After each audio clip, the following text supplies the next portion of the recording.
The Shure SM7b. People have been asking me for advice about it for years, and I could only tell them about its reputation because I had never used one. Well, I finally bought one, and I have some thoughts.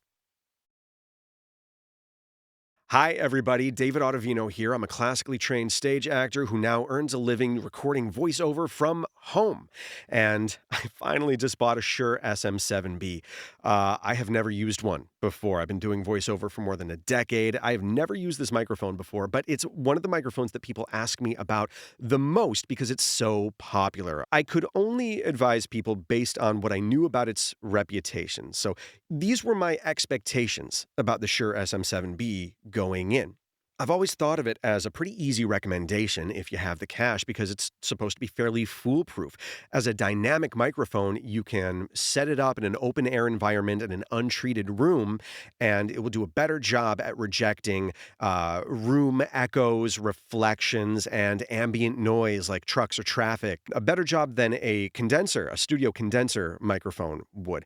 Now, all dynamics do that. That's what they're designed to do, is only pick up the sound that's right in front of them. The magic of the Shure SM7b is that it's supposed to be the dynamic that is as rich and detailed as a condenser. So, first thing I did when I got it out of the box, I plugged it in, made a recording.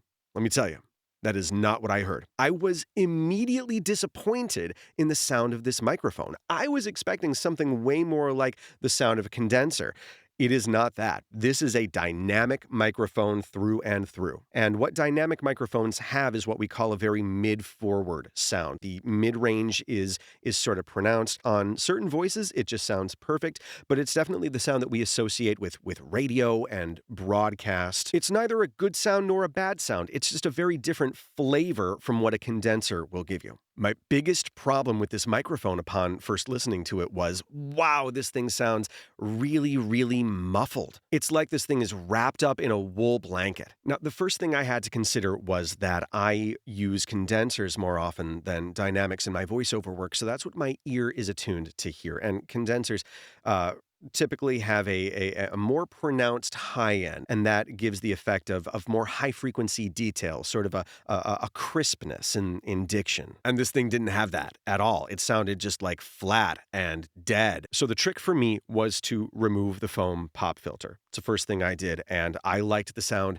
so much better. Just removing this thing allowed so much more high frequency detail into the recording. The second thing that I did was I activated the presence boost switch that's on the back of the microphone. There's another switch on the back that's a high pass filter to eliminate some low rumble frequencies. I tried activating that, didn't like that sound at all. Ended up just sounding thin and hollow and tinny, removed a lot of the richness from my voice. So my preferred position for the switches are neutral bass roll-off, but pronounced presence peak. I tried this connected to a bunch of different preamps that I own to see which one would sound the best. The best preamp I have in my collection, it's a Focusrite ISA1, goes up to 80 decibels, plenty of gain on tap to power this notoriously gain-hungry microphone. And I heard a lot more self-noise, a lot more background hiss than I was expecting. Now, the Focusrite ISA1 is a slightly warmer preamp. It's transformer-based output, so it's got a little hiss in there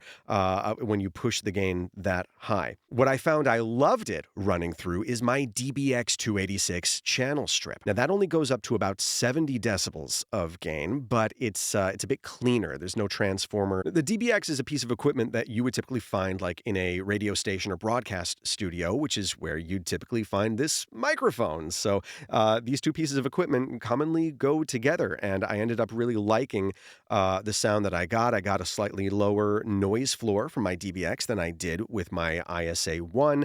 I used the compression to help bring out some of those smaller details and nuances in my voice that the DBX has built in. That's a combo that I really, really like. And the third thing that I noticed with this microphone as I played with it over the course of a week is that it EQs really, really well. I've been using dynamic microphones in podcasting for years, and what I've found with a lot of the $100 range microphones that I use for that purpose is that sometimes when you try to EQ them to get like a more condenser microphone sound, it ends up sounding unnatural. What I found with the SM7B is that I could really play with the EQ. I could customize the sound of this thing however I wanted. I could crank it really far. I'm talking like 9 decibels in the higher frequencies. I got it to sound really very sort of crispy and bright and had that condenser sound that I'm used to without it sounding distorted or unnatural. And therein, folks, lies the conundrum for me with the Shure SM7B. Having used it for a week, I can say that it is a really powerful and versatile professional tool. I can do a lot of stuff with this microphone. I can really tweak it and customize it to make it sound how I want. But for the average user who is buying this microphone as a problem solver and thinking, well, all I need to do is spend $400 on this thing, and that's going to solve all my other issues with my sound, I'm not so sure about that anymore. First of all, there's the issue of low output. This microphone requires a lot of gain to get a good output level, and so many people feel like they have to invest another $100 in an inline preamp like a cloud lifter or a Fethead. So that's an additional cost right there. And then the other thing is, right out of the box, it didn't give me the sound that I wanted. And maybe it's just not the right mic for my voice. Maybe it just wasn't naturally flattering on my voice in the way that it might be on others. Part of the purpose of this microphone's neutrality and the windscreen is to sort of smooth over people's